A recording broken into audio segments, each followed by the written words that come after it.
Bonsoir, bienvenue dans les vidéos de Jules CIS et aujourd'hui nous allons aborder les perspectives militaires de l'Ukraine en 2024. Cette vidéo était prévue pour le début de l'année, a été un peu retardée pour des questions techniques, mais elle garde sa pertinence.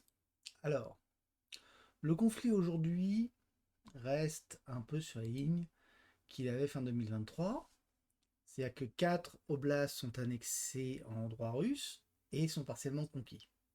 Les opérations actuelles n'ont pas modifié fondamentalement la ligne de front. Elles en modifient l'analyse, la manière dont on le lit, mais elles n'en modifient pas les lignes de front fondamentales.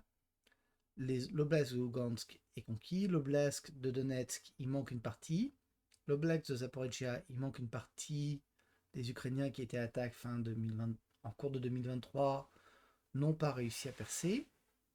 L'oblast de Kherson reste partagé par la ligne du Dniepr.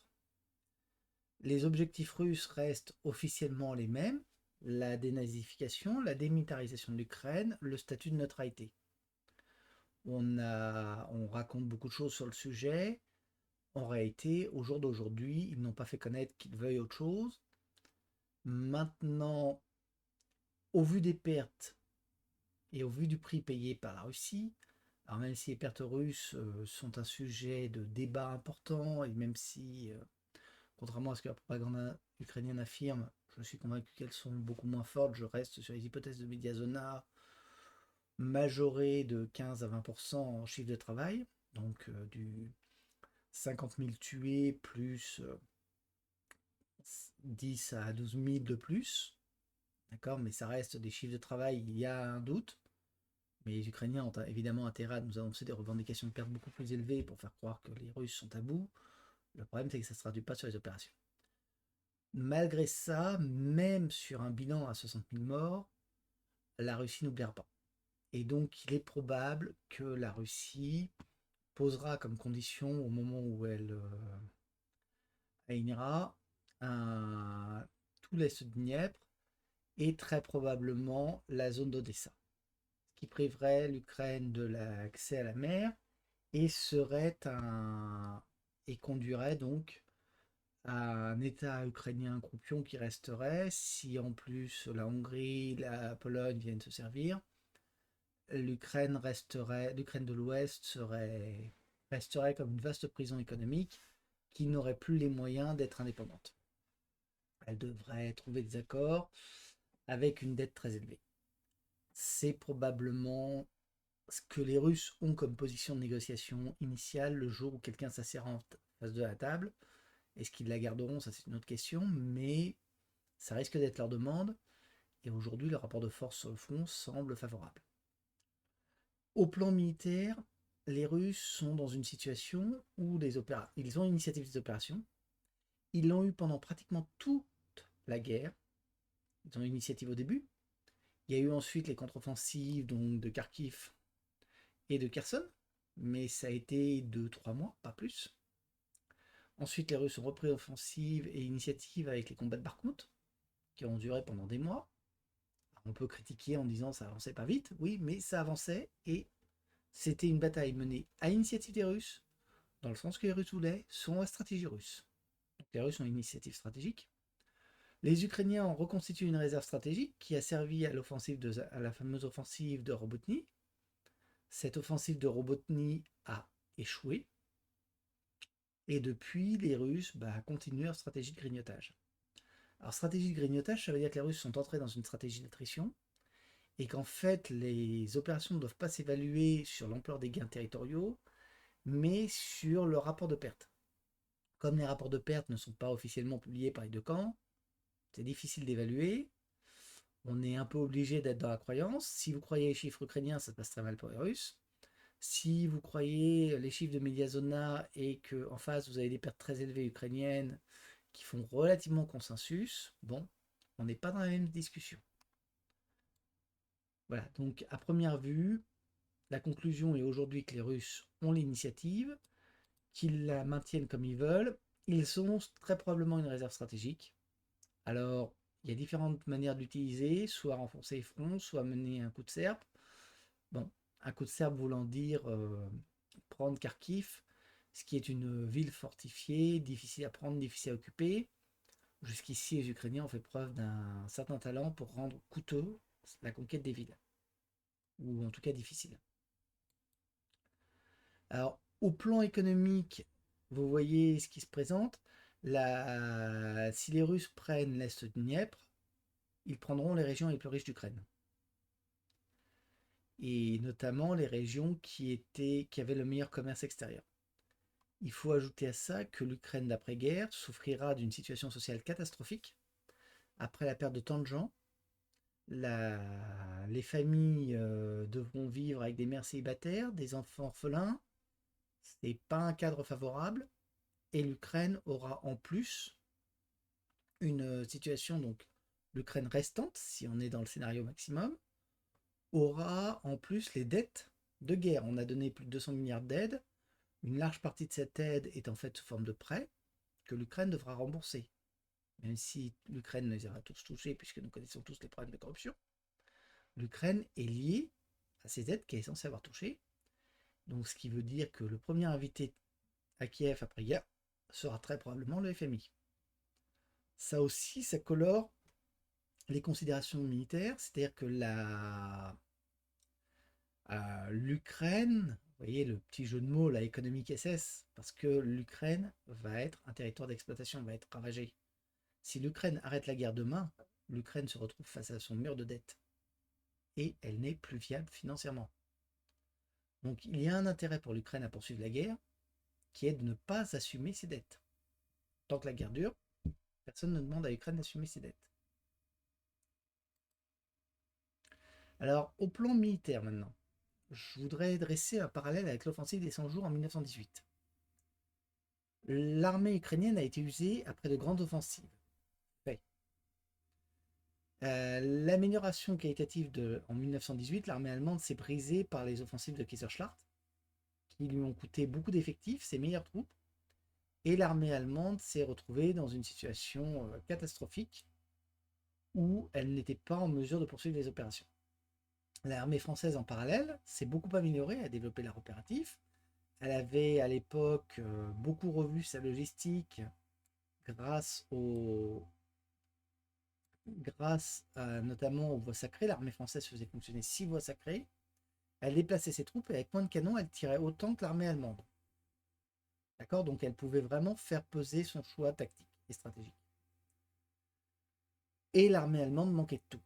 Ben écoutez, c'est un peu ce qu'on trouve côté ukrainien. C'est-à-dire que l'armée russe s'est améliorée. L'armée ukrainienne est saignée. L'armée russe s'est améliorée. Elle semble faire preuve de tactique offensive extrêmement efficace ou relativement efficace. Elle fait de nouveaux essais tactiques. Il y en a qui rigolent parce que l'armée russe essaie des motos, oui, ok, mais bon, ils essaient. D'accord? Au moins, eux ont les moyens d'essayer. L'armée ukrainienne, par contre, semble en pénurie d'obus, de munitions, de bombes, et donc elle subit de plus en plus une domination, je vais dire multidimensionnelle, pas au sens géographique, pas au sens géométrique, mais au sens l'aviation russe à initiative, ce qu'elle n'avait pas avant, l'artillerie russe à initiative, ce qu'elle a toujours eu, mais ça se dégrade, l'infanterie russe ou les forces mécanisées russes se montrent plus agressives et réussissent à déjouer les systèmes de surveillance ukrainiens. Donc fondamentalement, on voit une évolution du rapport de force qui était... Le rapport de force au début, les Russes ont attaqué en infériorité. Les Ukrainiens ont mobilisé, ils se sont renforcés, ce qui a permis les offensives donc, de Kharkiv et de Kherson. Très bien. Les Russes ont mobilisé, ils sont revenus. Et au fur et à mesure de l'année 2023, l'armée ukrainienne s'est affaiblie. L'armée russe ne semble pas avoir subi cet effet. Et par contre, elle a continué à améliorer sa qualité, à engager des volontaires, à les former, à les envoyer dans les combats. Et donc petit à petit, elle prend une supériorité. Alors, l'armée ukrainienne tente de renforcer avec le nombre d'hommes, mais c'est son ultime espoir. Les armes que l'Occident va donner, même le plan d'aide américain, ne changeront pas fondamentalement la donne. La différentiel qualitatif va rester, sauf à ce qu'il y ait une révolution technique, une modification que personne ne peut prévoir, ou si vous trouvez 10 000 missiles patriotes sur le sabot d'un cheval, faites-moi signe, Je sais pas où vous allez trouver, mais bon, à première vue, ça a l'air mal engagé. Donc la supériorité aérienne russe est de plus en plus importante. Les systèmes occidentaux de défense A sont en voie d'épuisement plus ou moins rapide, mais apparemment croissante. Et les Russes, ils ont dû trouver des machines à laver parce qu'ils produisent des missiles et qui tombent régulièrement des missiles en Ukraine. On en pense qu'on en veut. Actuellement, ça signe une dégradation qualitative. Et combien de temps l'armée ukrainienne pourra-t-elle mobiliser des hommes? C'est une bonne question. On rappelle que si elle ne trouve pas des hommes, elle s'effondre, le front tombe, la guerre se termine, l'Ukraine se retrouve dans une situation compliquée. Alors, les Russes, pour l'instant, sont sur donc, cette offensive 1918 où ils élargissent les opérations. Il y a une alternative, c'était le plan Anaconda. Alors, je sais que beaucoup n'y croient pas. Les Américains, pendant la guerre de sécession, avaient fait le blocus du Sud avec leur Navy. Les Russes ne peuvent pas le faire complètement, je vous rappelle le front. Vous voyez, les Russes ne peuvent pas facilement bloquer, mais malgré tout, ils peuvent quand même bombarder les chemins de fer, les ponts et autres. Ils peuvent faire un blocus partiel. D'Odessa, il sort plus grand-chose, parce que les assureurs ne veulent pas risquer des navires dans la zone d'Odessa. Donc tout doit être transporté en Roumanie et chargé en Roumanie. Donc là encore, le blocus partiel est en place. Sur le front, on l'a vu, hein, c'est la guerre de 14-18, on en revient à l'offensive de 18. Les Russes peuvent mettre plus de moyens et faire peser le rapport de force plus lourdement pour briser le front ukrainien. C'est une possibilité. La solution alternative, c'est, vous voyez, cette petite tête d'anaconda. Les Américains, enfin le Nord, avaient envoyé Sherman mener des assauts le long du Mississippi et ils ont descendu le Mississippi et imposé à la Confédération de se battre sur deux fronts. Et sur ce front-là, ils ont fait une rupture. L'armée de Sherman est remontée ensuite vers Richmond et c'est comme ça que l'armée de Lee a été obligée de capituler.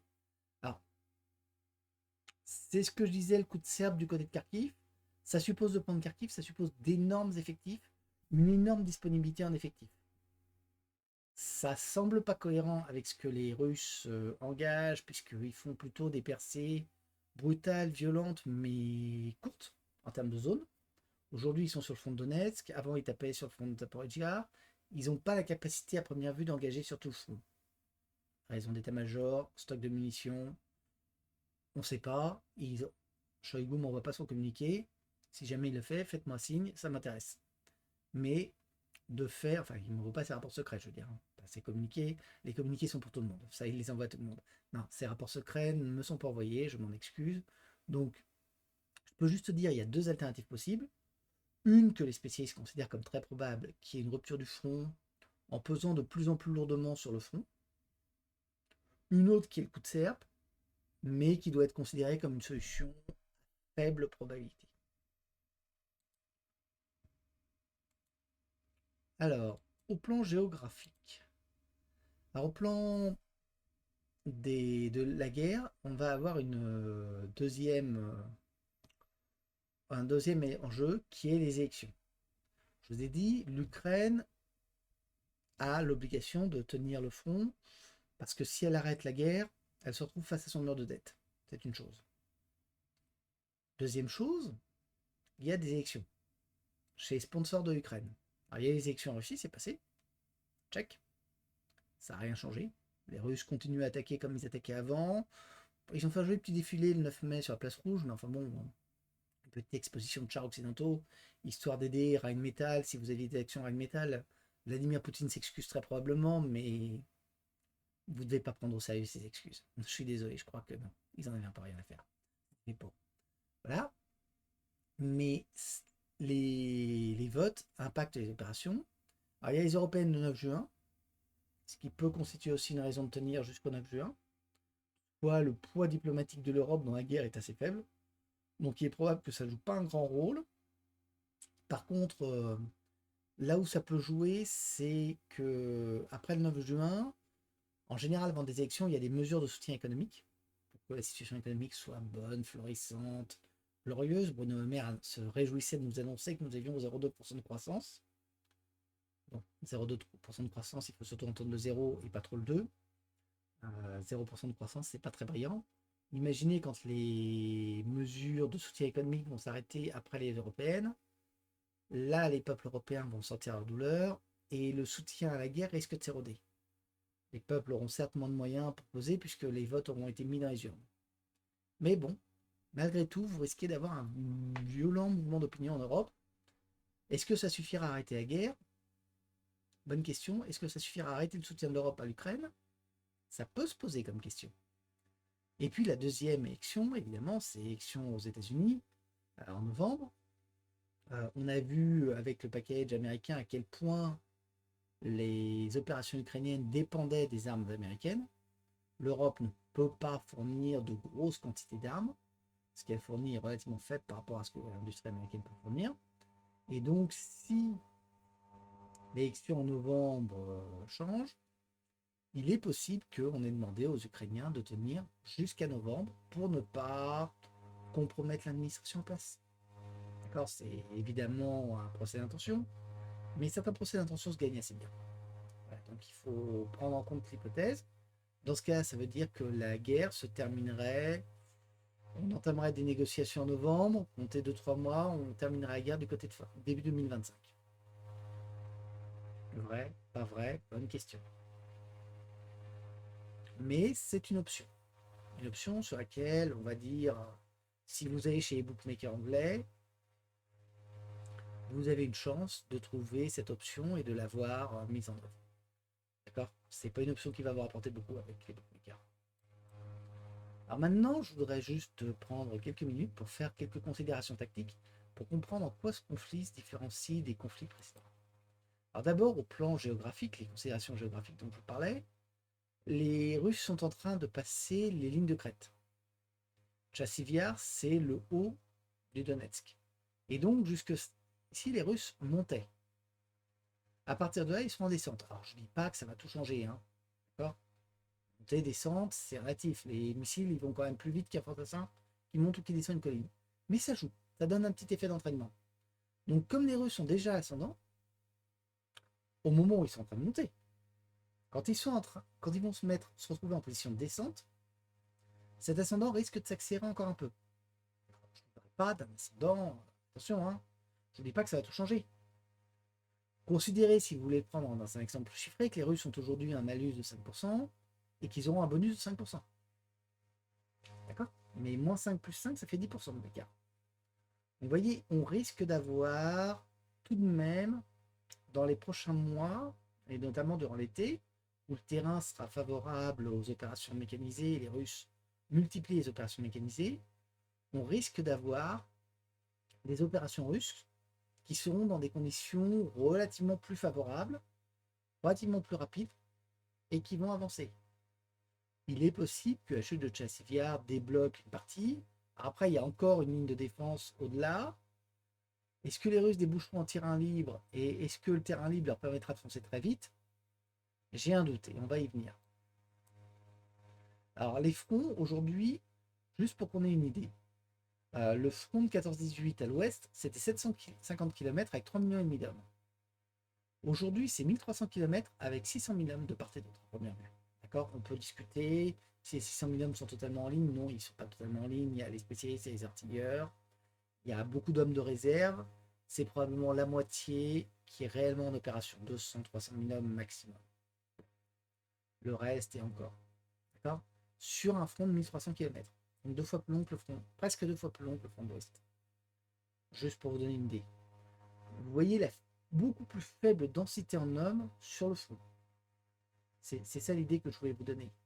On n'est plus dans les mêmes effectifs qu'en 14-18 où les soldats se battaient épaule contre épaule. Là, on est sur des escouades de soldats dispersés tout le long du front. Alors, comment ça a pu se produire? Eh bien, voilà, je voulais vous montrer un exemple. Alors, là, on est de Napoléon à 14-18, mais on a eu des évolutions à peu près équivalentes. Vous voyez les cadences de tir qui ont fortement augmenté de 2-3 coups minutes à 8 à 10 coups minutes. Bon, aujourd'hui, un fusil d'assaut tire 100 coups minutes. Les canons de Griboval tiraient 2-3 coups minutes. Les mitrailleuses tiraient 300 à 600 coups minutes. Et un canon de 75 tirait 18 à 20 coups minutes. L'augmentation de la puissance de feu rend toute offensive très coûteuse, le feu tue. Et on a connu le même bond quantique de 14-18 à aujourd'hui. Alors maintenant, on va faire la même comparaison avec 45-2023 sur les moyens anti-chars. Le PAC 75 avait une portée de 1800 mètres à 14 coups minutes. Le Javelin avait une portée de 2500 à 4000 mètres. Bon, et il est consommable, donc vous passez d'un missile à l'autre pratiquement comme ça. D'accord. Bon, sans parler du fait que les missiles Javelin sont faits pour être très précis, donc vous en tirez beaucoup moins. D'accord. Ce qui fait que vous interdisez avec une seule équipe Javelin beaucoup plus de terrain qu'avec un Fantaforst.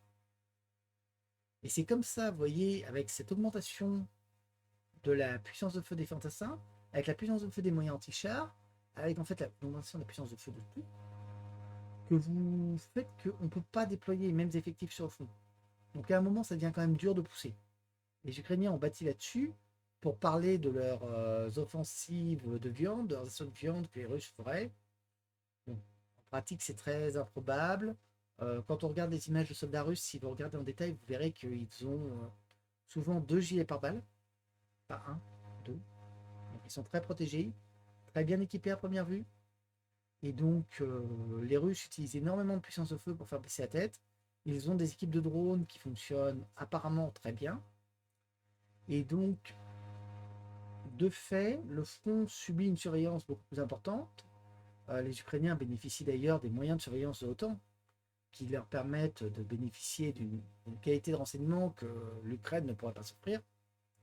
Les Russes ont leurs propres moyens de renseignement, évidemment, ce qui fait que sur ce front, chaque soldat peut tenir un terrain beaucoup plus important, et donc les effectifs ont fondu par rapport à 14-18, ce qui fait au passage que chaque soldat tué est une cible beaucoup plus importante que 14-18. Le rôle de l'infanterie est très précieuse en Ukraine aujourd'hui. Et donc c'est aussi ce qui rend l'accusation ukrainienne de faire des offensives de viande assez improbable. Même les Russes ne peuvent pas se permettre. Ils n'ont pas la masse humaine pour. Ce serait faisable, éventuellement, vous auriez un pays, Chine contre un pays de 10 millions d'habitants, ils pourraient l'envisager. Mais aujourd'hui, fondamentalement, non. Ou alors les Russes doivent mobiliser 10 millions d'hommes. Et ils n'ont pas donné le sentiment de vouloir le faire.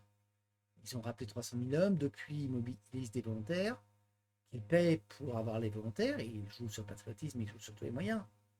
Mais ils n'ont utilisé aucune mesure coercitive pratiquement pour amener les soldats. Ça donne une idée clairement de leur politique. D'accord. Donc voilà. Alors en conclusion, parce qu'il est important de conclure, la guerre n'est pas arrivée sur ses lignes géographiques finales, c'est très improbable. Ou alors il y aura une négociation pour atteindre ces fameuses lignes géographiques.